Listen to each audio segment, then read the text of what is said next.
Thank you, Father. Thank you, Kelly, for having me and for organizing this today. Wow, I mean, this is a great turnout.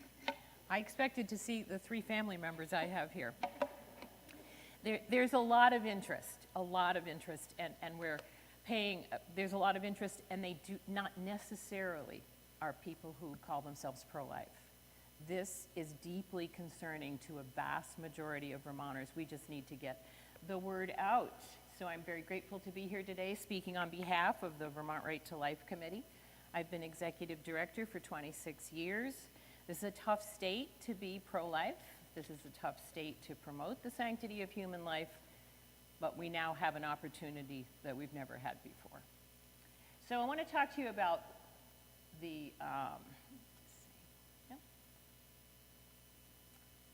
question that before us is, and will be answered on November 8th of 2022 of this year, is does unlimited, unregulated abortion belong in the Vermont Constitution? That's essentially what Article 22, Proposal 5 is. That's essentially what it is, not all that it is. Here's the timeline. We've already been through step 1 and step 2. We are looking at the final step where the language will appear on the ballot with the very deceptive language to guarantee personal reproductive autonomy. So we're close, and that's why your presence here today is so important. So what is Proposal 5? And let's read it through for yourselves. You'll see on that left-hand side would add the following language to the Constitution, Chapter 1 of the Constitution of Vermont, that an individual's right to personal reproductive autonomy is central to the liberty and dignity to determine one's own life course, shall not be denied or infringed unless justified by a compelling state interest achieved by the least restrictive means. The average person has no idea what that means. It just sounds good, right? Personal reproductive autonomy sounds like the state leaves you alone. But you won't see the word women and you won't see the word abortion, and that's deliberate. That's purposeful. And that will deceive the 10,000 or so college students at UVM and Champlain Valley College and others who will be immersed in abortion politics. So we need to counter that every step of the way. This is unprecedented. No other state in the United States has anything like it in their constitution. There are now a couple of attempts, one in Maryland and one in Michigan, but none with as big an opportunity to pass as in Vermont. It would add a new Article 22 to Chapter 1 of the Constitution, and Vermont has not added a new article to Chapter 1 since 1793. Our Constitution has served us well for all these hundreds of years. Now, there have been other amendments to the Constitution, things like who can vote, residency requirements, length of term for governor, things like that. But Chapter 1, Article 1 of the Constitution has not added anything since 1793. So where did this language come from? It's important that you know that our Vermont Attorney General, his office and staff met with Planned Parenthood and the ACLU and legislative leaders to craft this proposal using our state taxpayer dollars, our resources, and the time of 19 staff members over the course of 2018 to pop this out with us unaware in 2019 and begin the process to amend, the 4-year process to amend the Constitution. It's part of a national strategy, Planned Parenthood says over and over, and no one has more at stake than Planned Parenthood in this, okay? They are the #1 providers of abortion in the state of Vermont, the United States of America, and in the world. And in Vermont, they have enjoyed no state oversight for what they do and how they do it. Article 22 would put that permanently into our Vermont Constitution, so naturally they are in favor. Some of the phrases of reproductive autonomy do come from Supreme Court opinions. So what will this language mean? Very important that compelling state interest has been misunderstood as meaning that there could be a chance to protect human life at some point because we had a compelling state interest in that life. Absolutely the opposite is true. It is the highest standard you can put on a constitutional amendment, it will prevent us permanently going forward from ever, no matter the circumstances, preventing or acknowledging any rights of that unborn human baby from conception throughout until the moment of birth. No regulation or restriction on abortion will be upheld. They answered that question in the Human Services Committee this year. The Attorney General's office was asked, could recognition of an unborn child at fetal viability around 20 to 24 weeks, could that be upheld under this constitutional amendment? And the answer came back, not if it interferes with a woman's personal reproductive autonomy. So very clear, no protection will be allowed until birth. And as you may know, I don't know if you're hearing, but Maryland is even pushing to allow 28 days after birth and have no investigation of a perinatal death. So disturbing, at least the outcry was so grave and so loud that the author of that bill in Maryland has retracted that language for now. Very concerning, because if you remember what we read, personal reproductive autonomy, if that becomes a constitutional right, there's no age requirement. If that's a broad-based constitutional right, then what kind of decisions can your grandchild, your child make at age whatever? 5, 6, 7, 8, 9, 10, 11, 12. Sterilization is definitely a personal reproductive autonomy decision. Some of our children are being pressured in school about climate change and the contributing factors of human life to that climate change. Will they decide to be sterilized at a very young age so as not to bring children into the world? That just barely touches on some of the transgender issues that we are facing as well. Will minors be making life-altering decisions? The transgender member of the Human Services Committee stated on the record that passage of Article 22 will advance transgender rights in the state. So without an age restriction, try to contemplate where that could take us. Lead opponent on the floor of the House during debate was Representative Ann Donahue, and she has stated, the sky is the limit for your imagination to take you on what personal reproductive autonomy could be construed to mean. Furthermore, we were told repeatedly in committee hearings that whenever there was a dispute, the courts would decide. So personal reproductive autonomy will ultimately be decided by the courts. Your child's decisions without your input. Parents are considered right now. I'll be talking a little bit about a parents' rights organization that's forming, and they are very concerned that parents are being pushed out of the village when it comes to raising children.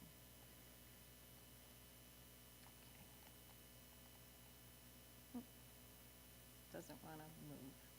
Like, sit here. Right-hand side, Father.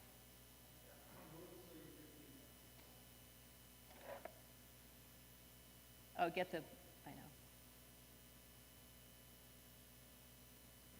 I think this works, just rolling the ball, yeah, okay.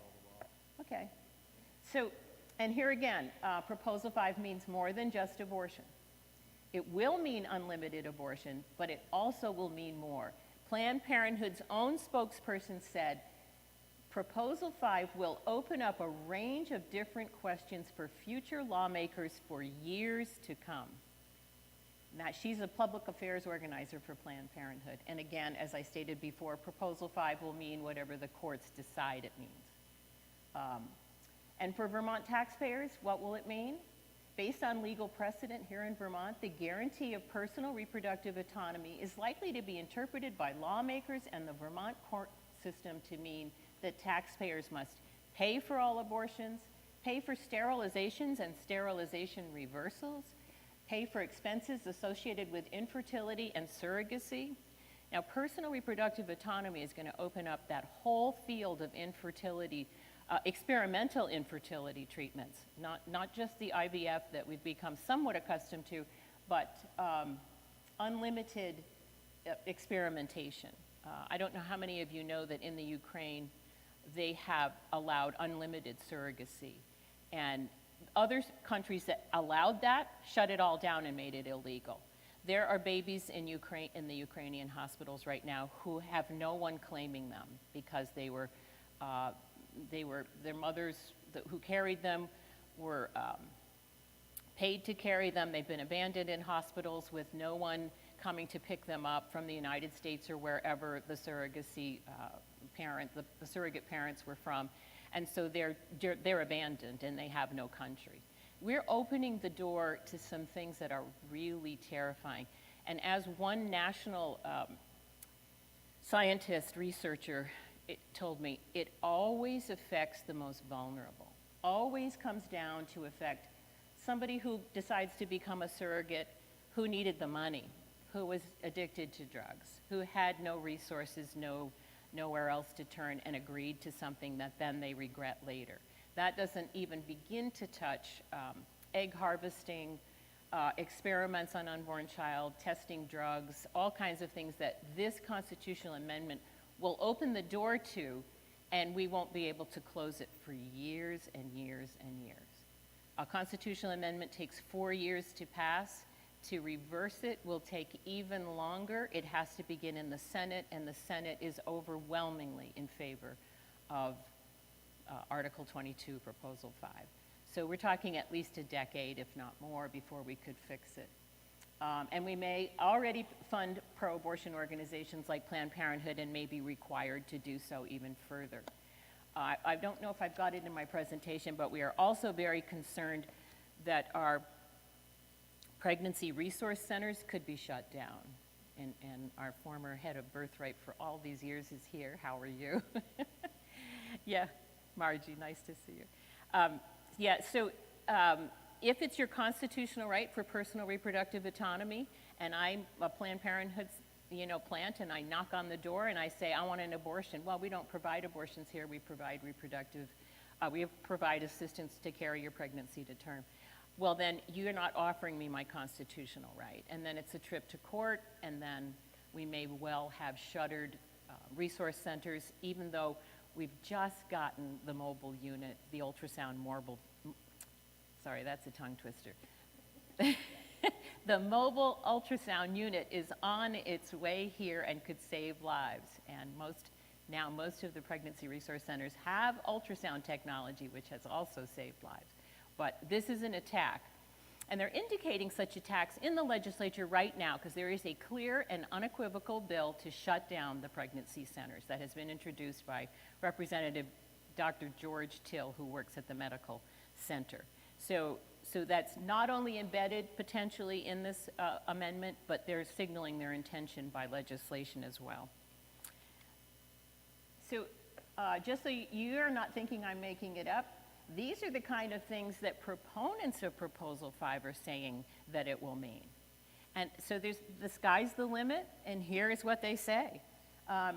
Reproductive justice for all means addressing issues of healthcare access. Let me tell you what that means. Whenever you hear them say access, that means they want every healthcare provider to provide abortions. Planned Parenthood's dream is that every medical small practice, big hospital will provide abortions, and that they will be treated exactly as an appendectomy or any other medical procedure. They want the secretary in the front all the way through to the doctor in the back of the office to be equipped, trained, and ready to do abortions. Just like the pregnancy center, it's a simple matter of going to Copley Hospital and saying, I want an abortion and I want it here. Well, we don't provide abortions. Well, we're going to court over that. And will they have to have an abortionist on staff? That's what Planned Parenthood means by increased access to abortion. So here they say, healthcare access, economic inequality, discrimination based on race, gender, identity, and sexual orientation, food security, housing stability, environmental justice, immigrants' rights, disability rights, and so much more. That's their vision of personal reproductive autonomy.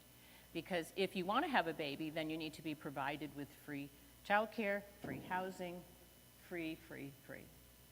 It will have it could have a profound impact. I want to be very clear that if it passes, which it's not going to, we're going to defeat it. But if it passes, or if it were to pass, it's not going to all happen overnight. These kind of steps would be taken, and they would be taken after they've shared this idea with other states. Those steps would have to go to court, and the courts would decide, and they would base it on legislative history and legislative intent. They would base their decisions. So it wouldn't happen overnight, but that is their wide-range goal. They also have said it's defunding the police. I mean, it's just a whole host of issues that they believe wraps around personal reproductive autonomy. And I encourage you to be thinking what it means to you. Because everywhere I've gone to speak, someone's raised their hand and said, don't you think it could mean this, or don't you think? And I'm like, wow, I never thought of that before. I mean, it has limitless possibilities of what that phrase could be interpreted to mean. Okay, so they also claim it's necessary because they're doing the bait and switch, the scare tactic of Roe v. Wade is going to fall potentially, and abortion would somehow be illegal in Vermont. And sadly, that's not true. I mean, I'm sad that abortion will still be legal, but it will be in Vermont. It's well protected. It has been since 1971, even before the Roe v. Wade decision. The legislature passed and Governor Scott signed Act 47 in 2019 to make it explicit in statute that unrestricted, unregulated abortion is the law of the state. So remember, it will remain legal, but a statute is something we can change. And I think as the world and the state and the country grow more pro-life, I believe it will change, but a constitutional amendment would put an end to any hope for change. So, oh yeah, shocker, the answer to this question, should Vermonters oppose Proposal 5? We believe is yes. And we base some of this on our own public opinion polls. We get that Vermonters call themselves pro-choice. They most likely self-identify. It's a safe place to be in this state to say you're pro-choice, but they don't agree with this expanded version. They don't agree that an unborn child should have no care and concern by state law. They don't see it that way, and that's proven out in all of our polling. And also they're very concerned about the health, safety, and well-being of young girls and women. You will hear some of the representatives saying, it's not legal to do an abortion after 23 weeks in the state of Vermont, and it won't be. And that's a complete falsehood. It is true for the medical center. They have some very loose parameters around what they will allow at the hospital, and it will go beyond viability. But that doesn't mean someone can't move here tomorrow and do late-term abortions. In fact, if we're not offering, it may well be required.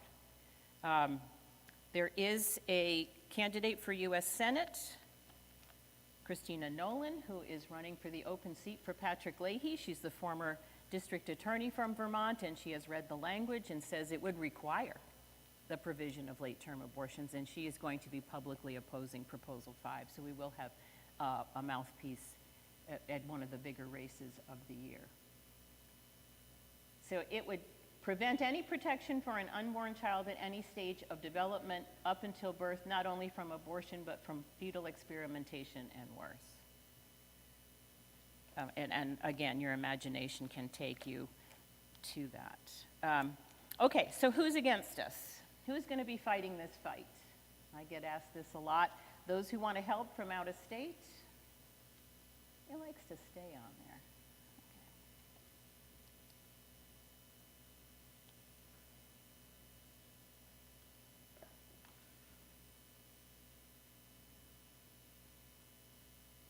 Okay, this is what we were up against in the State House.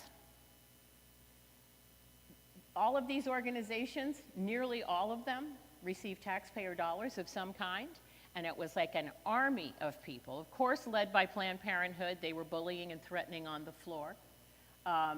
They are instrumental to the re-election, especially of Democrats and progressives, so they sent threatening letters to those who were voting and to make sure that they voted in favor. Sadly, the Vermont Medical Center, the Vermont Medical Society, Black Lives Matter, just a few of them, the Democrat Party, newly joined is the Vermont Public Research Interest Group, Governor's Commission on Women, and wait, because that's just some. I put over there, because Voices for Vermont Children, can you imagine having that title and then being for it? Let's Grow Kids, that's another one. And the Human Rights Commission, their executive director came in to say that abortion is a human right. And they don't even hear themselves. And so even more still. And more recently, let's see, I got a little bit more to go. And of course, we have the Vermont Media and every single government official. To be fair, Senator Patrick Leahy did not offer an opinion. He's the only high-profile candidate, government official, who did not come out in favor. The rest all made their statements, and Vermont Digger, we just discovered, donated $1,000 worth of free advertising to Planned Parenthood to promote Proposal 5, our supposed journalism, source of journalism. So I want you to see this. I love this picture. That's the storm that it's coming against the unborn and their mothers. This is a painting done by Elizabeth Miller, who lives in Shelburne, and she donated this painting and copies of it to Vermont Right to Life and to the pregnancy centers to raise money. And as you can see, she's holding back the storm with one hand, trying to protect her baby with another. But that's all coming down on a woman and a young girl who has a pregnancy they have not planned or not expected. And she's very moved, and I think that's a moving artist rendition of what we're up against. So everybody asked, well, who's on our side? There we go. I think that's bigger than 3 slides of those in favor.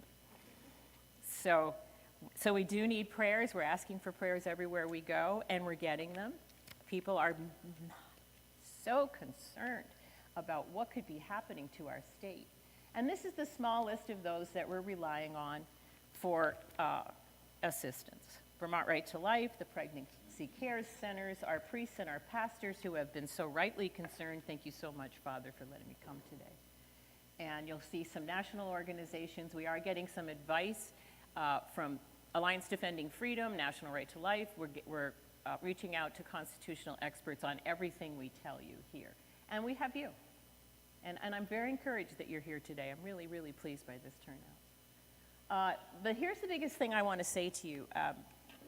This might sound discouraging, but this is the best opportunity we have ever had to reach out to every household in Vermont and make sure they know more about abortion than they ever knew before.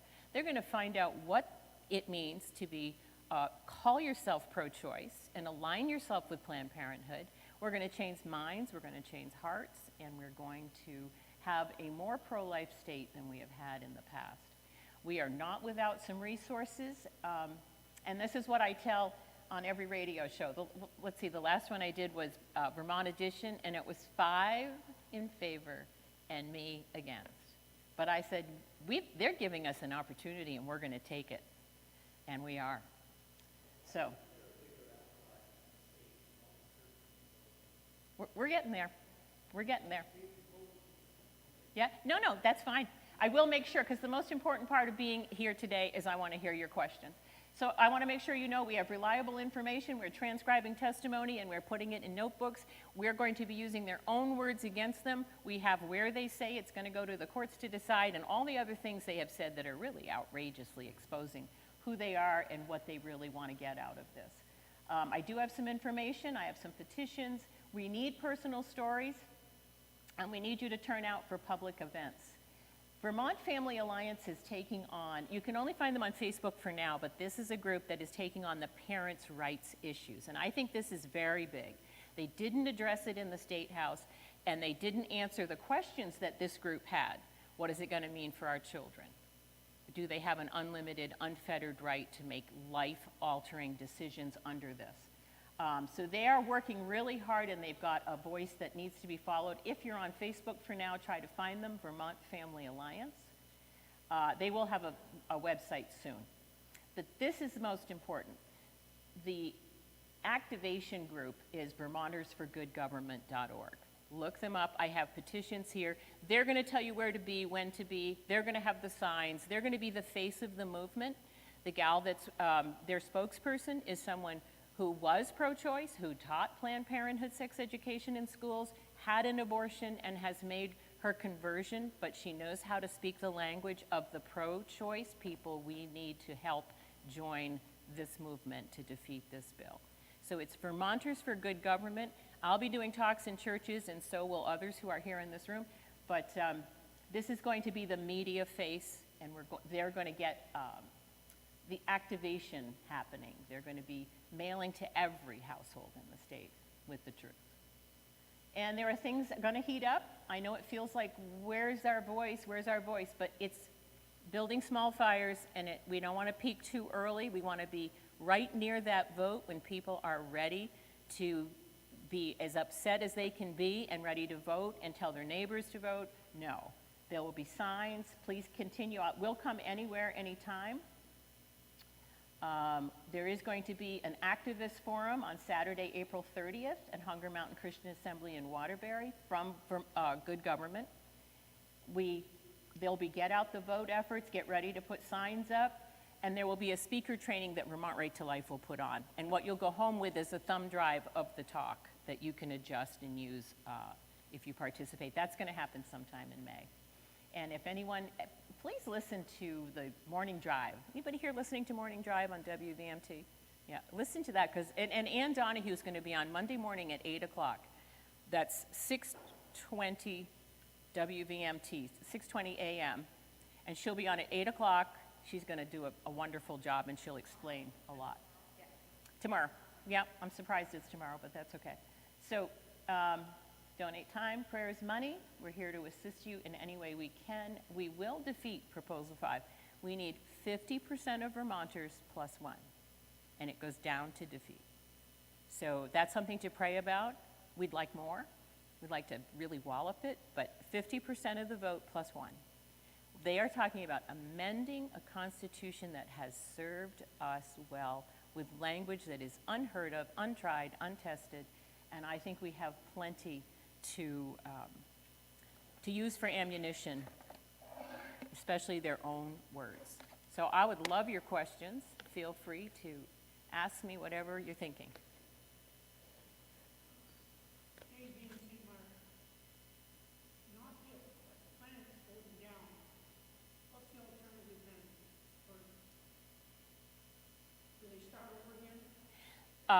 Boy, I don't think they'll start over again, to be honest. And they can start over again, but I don't think they would try to use the same language. To be clear, Michigan's language to try to amend their constitution is very clearly about abortion, not using this language. So I think they would have to modify that. But I can tell you the flip side, if they were to win, there are a dozen more constitutional amendments they want that are horrifying. They want, well, it's hard for me to even describe, but they want to make all of our properties communal property, and they also want to make animal rights equal to. That was something that Senator Tim Ash said, that he wanted animal rights. Next. So defeating this will defeat a lot of bad ideas. Okay, we have to reset the course here. So. But thank you for asking. Yes.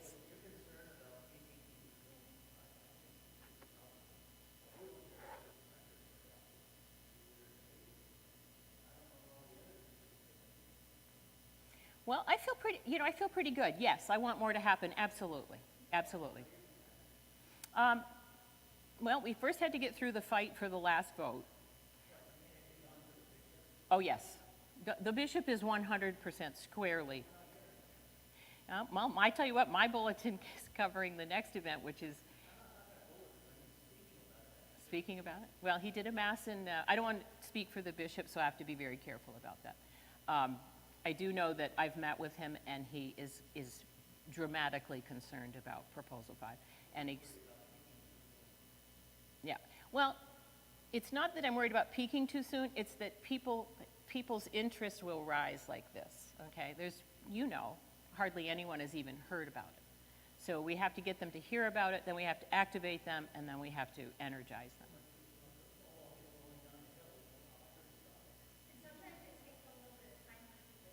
Yes. I think that's true. I'm going to pray that's true. I know one thing from my experience with Vermont Right to Life is that I would tell people about, remember partial birth abortion? So partial birth abortion was the most horrifying, cruel, painful abortion procedure designed to make sure the baby was dead, had no care or concern for the mother or the baby, just wanting to have a dead baby. And that was finally banned in federal court. But I would tell, and I would put up on the screen the pictures of partial birth abortion, and 6 months later people would say, that's not true, is it? You know, they would be upset, and then they would forget about it. So,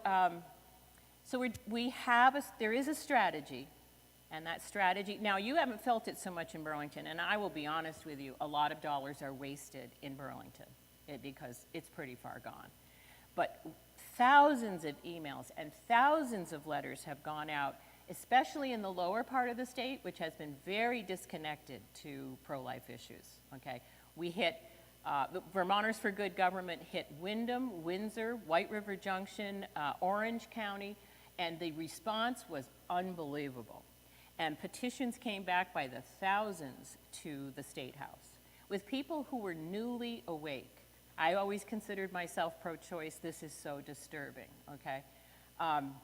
So parts of the state are getting woken up in turn. We're not going to ignore Burlington, but in that first amount of money spent, a statewide mailing is $150,000, okay? Printing, envelopes, postage, $150,000. So we have to use strategy and different points. But there are parts of the state, I want to assure you, that are waking up. And it doesn't seem to be a big job to convince people that this is crazy. My bulletin this morning, my priest in Fairfax said, "Madness in the Constitution" was the title, because this is madness. I mean, this is one-party rule. This is overbalanced in the wrong direction, and I believe most Vermonters are going to step up. But we definitely need help. We need phone calls to radio stations. We need talking to neighbors. We need more forums like this one. I can come in by Zoom to a little coffee hour, and I'll drive anywhere for 5 or 10 people who want to have a chat. Sure. I just want to let you know that I just came from St. John's meeting this morning, so I remember here, they are going to have a symposium on April 2nd. Is that what you were going to say? No. Yeah, so they're going to have a symposium on April 2nd, and it's going to involve quite a few foundations. I don't know if Right to Life will be there. Right to Life is there. Right to Life will be there. Just to let you know, I had no idea I was going to be on this journey also. And Father was courageous enough to ask me, who I don't really have a lot of experience, but I do have the experience about abortion, about adoption, and about how Vermont has changed. And really, it's something silent.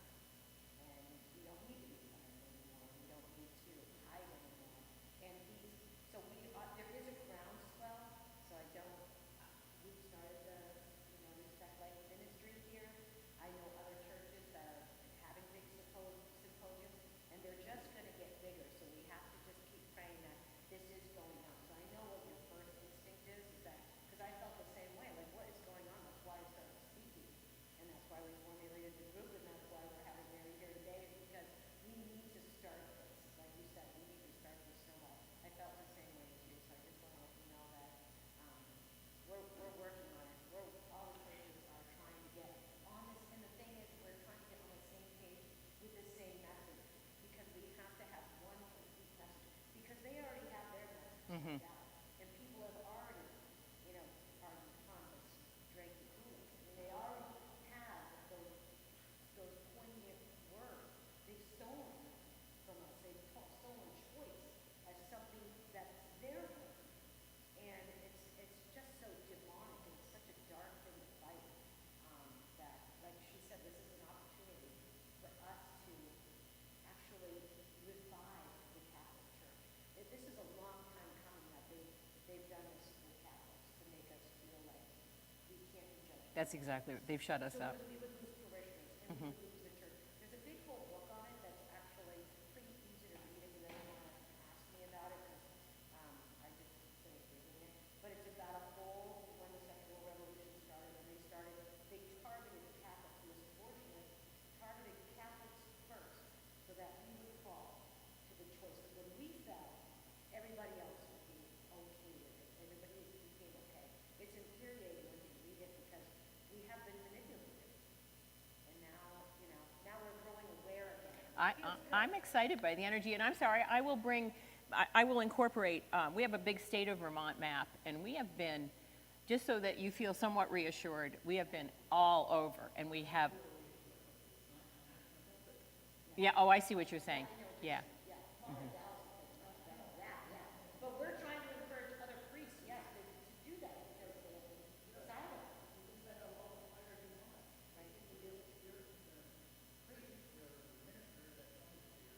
silent. And the evangelical pastors, they have got to step up.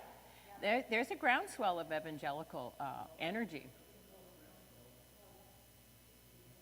Yeah, no, yeah, yeah.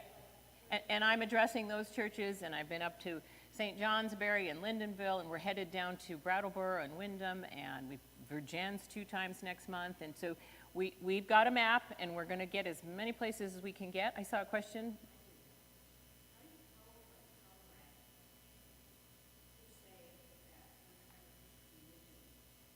Yeah. Yeah. Yes, we are. We're going to get, as Margie's saying, we're going to get the question, we're trying to push your religion on us. Yeah. Well,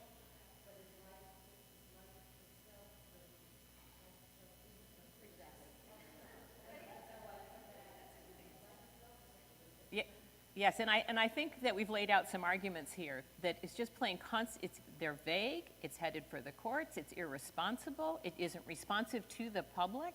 Something disastrous happens as a result, like every hospital. Conscience protection for nurses and doctors, and nurses are already in short supply here in Vermont. If they're told they must participate in abortion, those nurses and doctors are going somewhere else. So we have a lot of care and concern for what this could mean beyond any religious fallout. This is majorly negatively impactful for the state of Vermont, at least potentially so. So I think we have got a lot broad, and I'm so sorry I don't have my brochures with me, but I will make sure Michelle brings them next time, and maybe Father will allow them at the back of the church. Go ahead.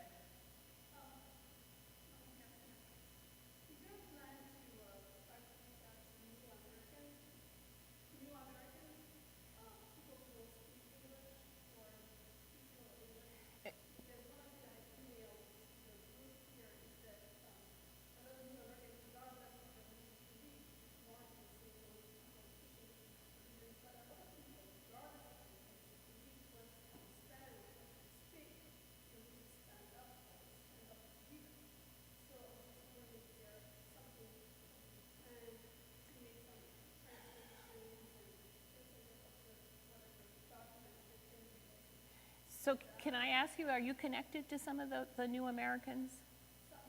Some? I would love, and I know Sandy Baird is a lawyer, and she's connected, and I would love to touch base and see what she thinks about this, and I would love to meet that community and talk with them. Do you think they will be voting?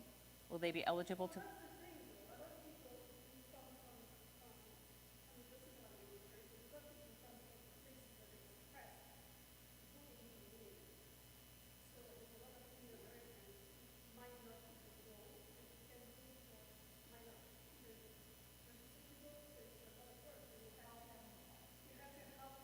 Yes.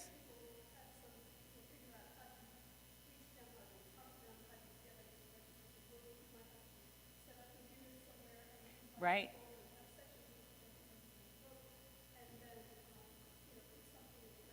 Yeah, and I think this is great. She's talking about new Americans coming that need to be informed, and I think that's an excellent, because most of those new Americans will have a greater sense of the value of human life than some of us who live here and take it for granted. Mm-hmm. Mm-hmm. Thank you. Could you keep me in mind about connections to that or to that group? Okay. We can talk. Michelle? Yes. Okay.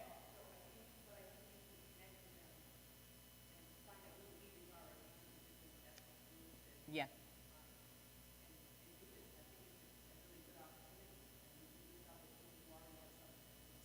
So Michelle is talking as well as Marie Claire about new Americans and the new cultures that are coming to our state and making sure we connect. And we're going to be ready to connect with anyone, anytime, any place. And we do know people who can do translations, so. Yeah. Go ahead.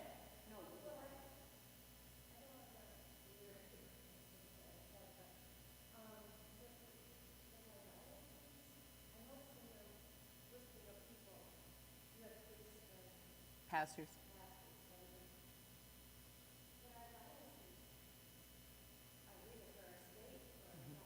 Mm-hmm. Yep. Yep.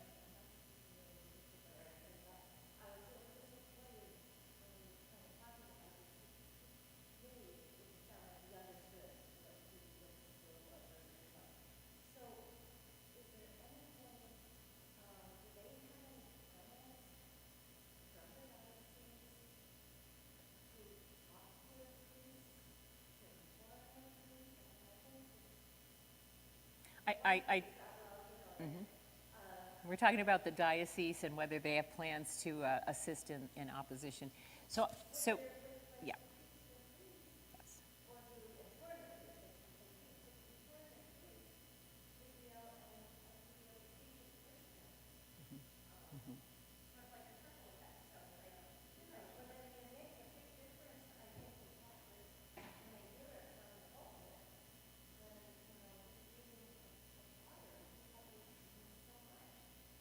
So I've heard this Gabe and your husband, I've heard very similar things from across the state.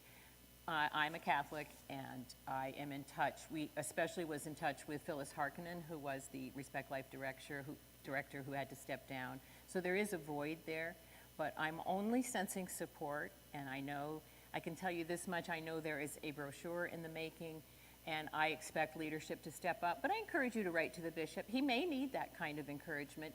Our diocese has been slapped down in the public arena on many fronts, as you know. And so the days of frontline leadership have not been so frontline in light of some of those things that have happened.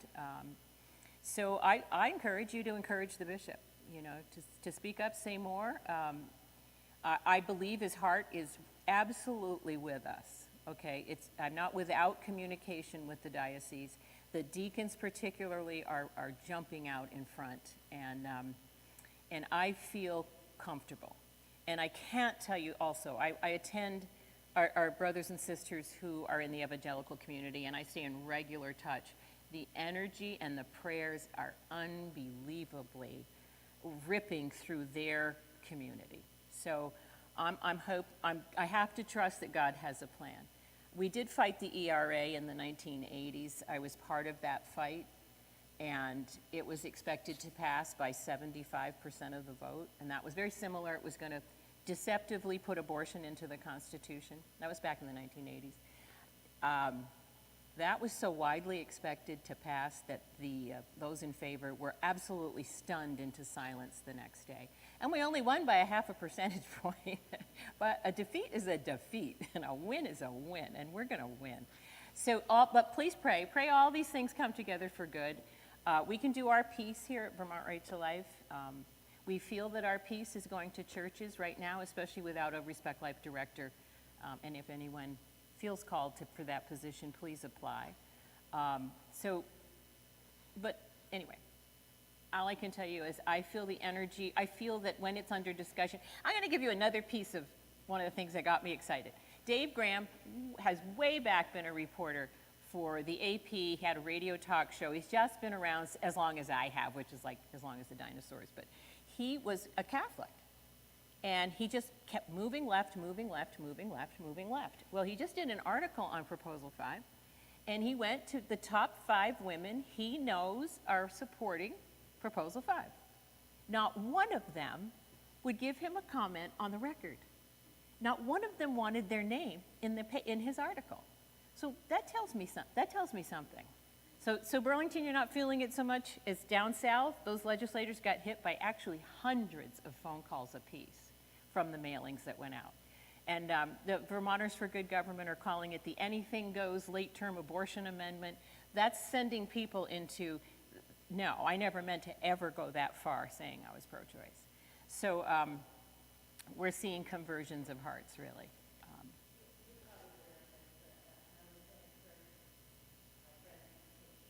Yes.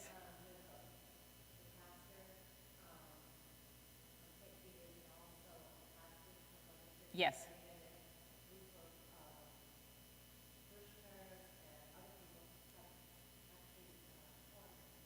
Yes, they have. Yep.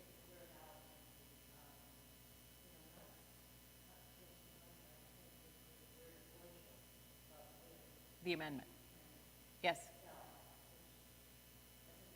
Yes, we'll be twice gonna. Exactly, is that the moment we say abortion, they are so, they win the conversation already. They feel entitled that they've won it already. So nothing will, and this is why it's so great to get the word out. It's just almost like what has happened in Virginia with CRT. I mean, when parents felt like, oh my gosh, the pandemic had something to it, because they could see what their kids were being taught. It's kind of like an awakening, and you go, oh my gosh. So I speak to people that I know that are pro-choice. I speak to them for their whole rights. That's right. Parents' rights, family rights, because that is what it's going to come down to. Because people don't, it's okay if you're 18 or 19 and you're choosing an abortion, but you're not going to know if your 15-year-old is being counseled. You're not going to know. And then they become, okay, wait. Now I want to be protected. It gets personal. At that point, you're still, because I guess we still think that people are children. Thank God. Because now they don't want to give up their kids at that age. You know, I mean. And so that's why we are developing different lines of approach. Right. So if you're a grandparent and a parents, the family rights thing is very important. And we want to use pushed out of the village, kicked out of the village. We've been told it takes a village to raise a child. Well, put those words right back at them. Then why are you pushing us out? I strongly caution all of you, and I believe this to be true. If you were to counsel your grandchild or your child against transgender or against sterilization or against abortion, I think you could lose your child to DCF. They are protecting they are against anybody offering these children a counter view.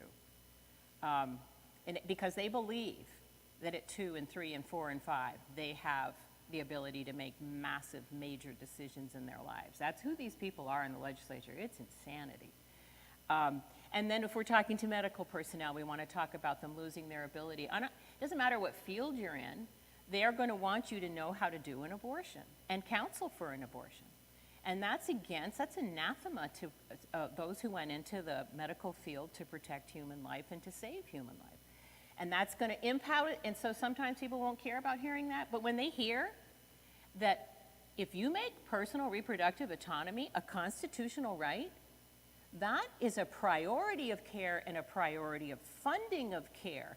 Your knee surgery, your cataract surgery isn't a constitutional right, but reproductive autonomy is. You sit in the waiting room because we have someone who wants an abortion or to be sterilized. So these are the kind of things that can move the medical personnel or even the people that need medical care. So that's why we're developing all these different lines of approach so that we can hit a note, and we did this against the ERA. We threw everything but the kitchen sink at that amendment, and it resonated with people. And the other thing we are hoping for is that if you don't KNOW, know what this amendment means, vote no, N-O, or leave it blank. Leaving it blank is a no. So we have to raise enough doubt, enough questions. We have to get the press enlisted. They didn't hear any of these things in the State House that we now have constitutional experts weighing in, and then it's irrefutable.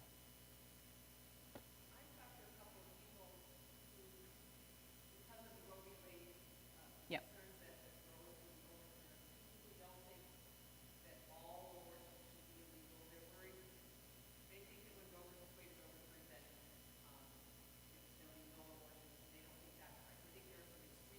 Yep.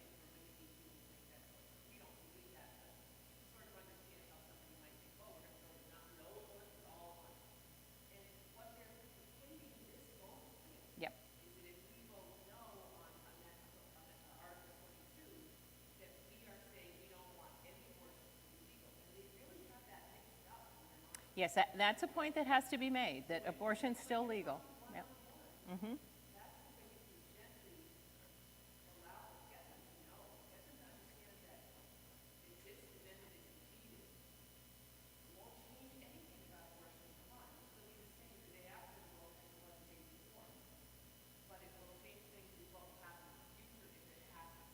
And I encourage you to say, do you see the word abortion? Do you see the word women? It's an individual's right, because I'm sorry to break it to you, but men can get pregnant too.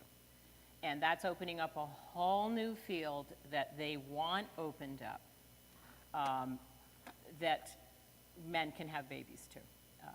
And that is what they've said, I'm not making it up. They have said they want it to go into all of this scientific experimentation world coming up. And there are rumors, and actually pretty solid information, that there's a biolab being developed at UVM that will be getting into some eyebrow-raising sorts of experiments, which may correspond to this.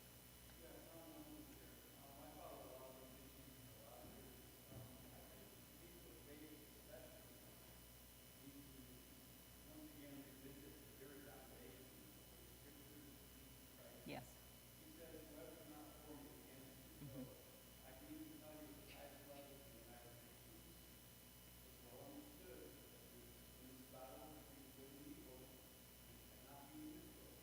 Right.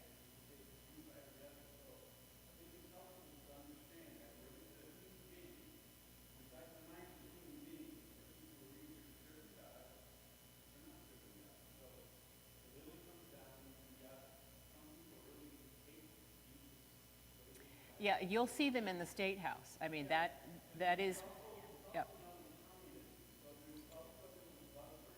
Yeah.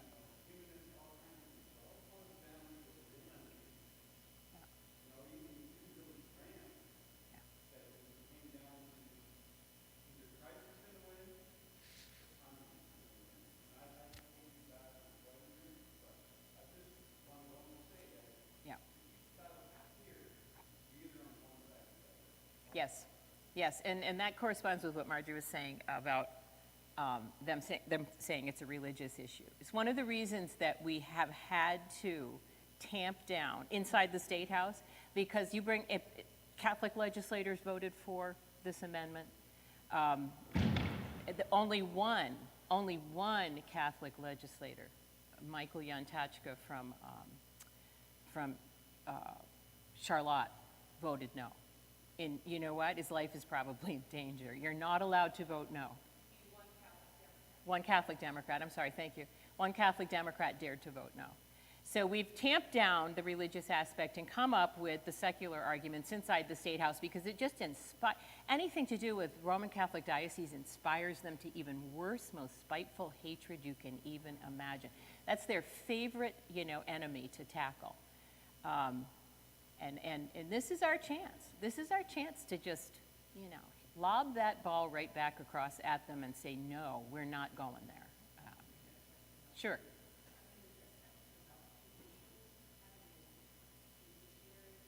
Yes.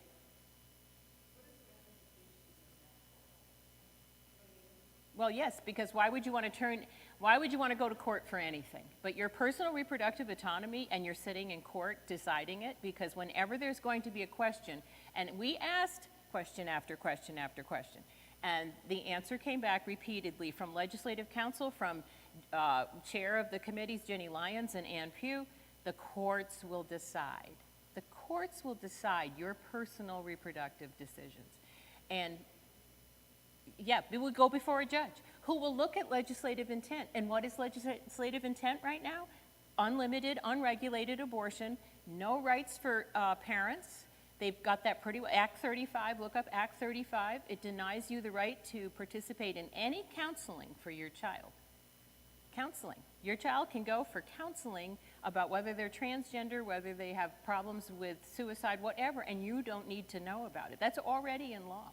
They have been creeping toward this, and now here is their big showcase, is Proposal 5, Article 22. It's known as Proposal 5 now. On the ballot, it's Article 22, Personal Reproductive Liberty Amendment. Sure.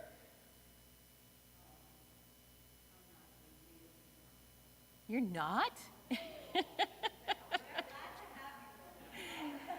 Did you just recently come? I've known you forever.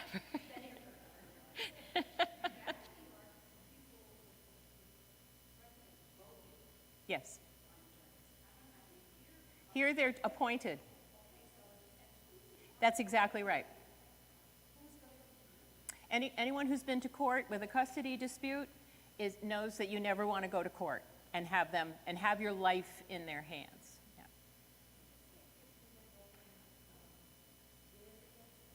She's against Proposal 5. I'm not going to say she's against abortion. I don't know her position on everything, but she's told Stuart Ledbetter in an interview, this just goes way too far. So we'll have, but we've never had a voice. We've had senators and Congressman Peter Welch just constantly pandering for Planned Parenthood's support at election time. And we have someone who is going to, I believe, she has, unless they wear her down, but I don't think so. She said she's opposed. I mean, if you are a logical thinker and you understand the Constitution and government and good government and how it's supposed to be, this is anathema. It doesn't matter really where else you stand, Republican, Democrat, anything. This is the worst idea that the State House full of bad ideas has come up with.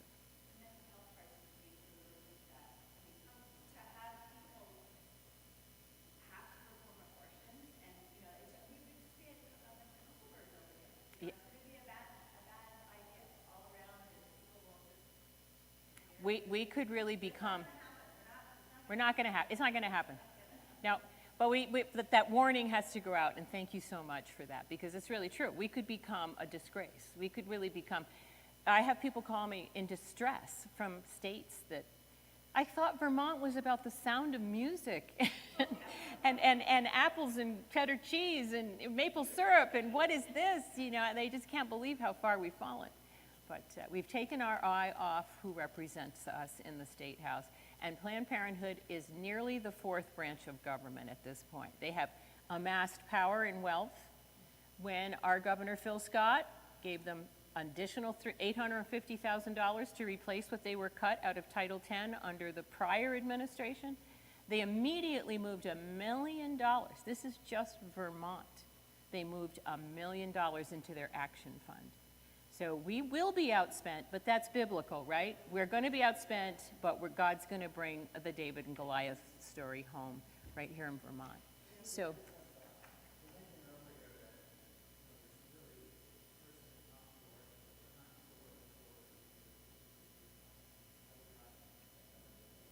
well, but I'm not going to ask them to leave it blank. Yeah, let me make sure I'm clear on that. So I'm not going to ask them to leave it blank. But during the ERA, we created so much doubt, and people were just not sure that some of them left it blank, okay? So we need to just create that fervor that leaves them at least either on our side or unsure. So, but it would still be not a vote for find their way. Oh, I see what you're saying. Well, you're someone after my own heart, yeah. I like a suspicious mind.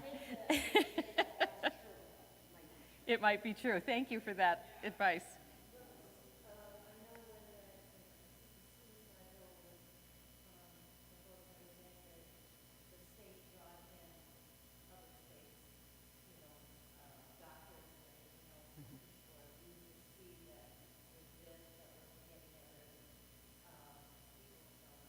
Yes. Yes. Yes, be prepared that you're going to hear stories of tragic late-term abortions where the situation is a heartbreaker. And in those situations, most likely, where the baby can't survive or anything like this, those situations are accounted for in most pieces of legislation. But we need stories. We need stories of miraculous turnarounds. I have one fellow in Westfield whose 2 grandsons were told during their pregnancies they would be unable to survive, they would have ability to think, partial brains. 2 times the mother bravely went through and had 2 boys whose IQs hit the genius level and are perfectly fine. So we need those stories of hope. We need those stories of positiveness to counter what we're going to hear. There's a fellow from New York. He and his wife had a tragic situation. They're going to play that up. He took up a half an hour of time in the committee hearings, and it was a sad story. There's no question about it. That's what's coming our way. So stay strong, and if you have a friend who gave birth or had an abortion is sorry, our Anissa Lamberton is going to be part of that storytelling, and we need people for commercials and other kinds of activities that will happen. If you can help pray for the funds, we're going to make sure it happens.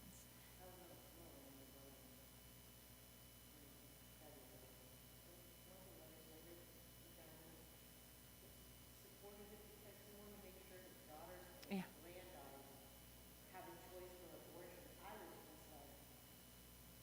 He wouldn't have granddaughters. I don't understand. I was just, that's as simple as they get. There's no tragic stories. They're just like, I just want my house, if my daughter decides she wants one, I want to make sure it's legal, and my grand, he just stood there and said it. I was just like, I know.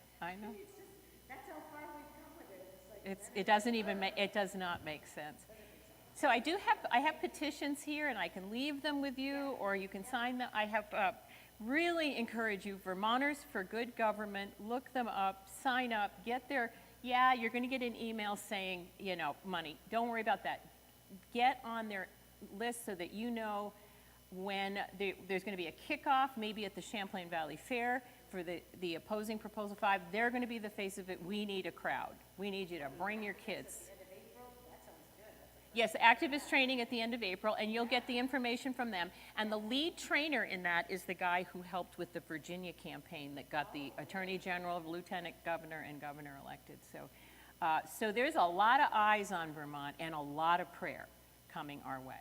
Actually, people are stunned that this could be happening here. So, yeah.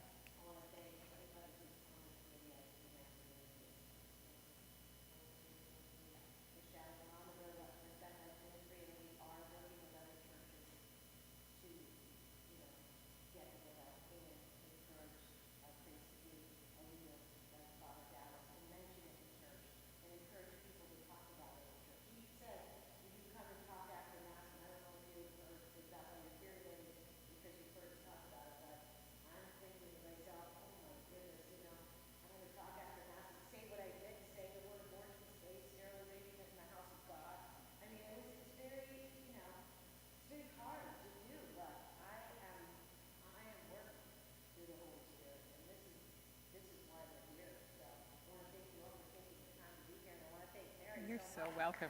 Thank you.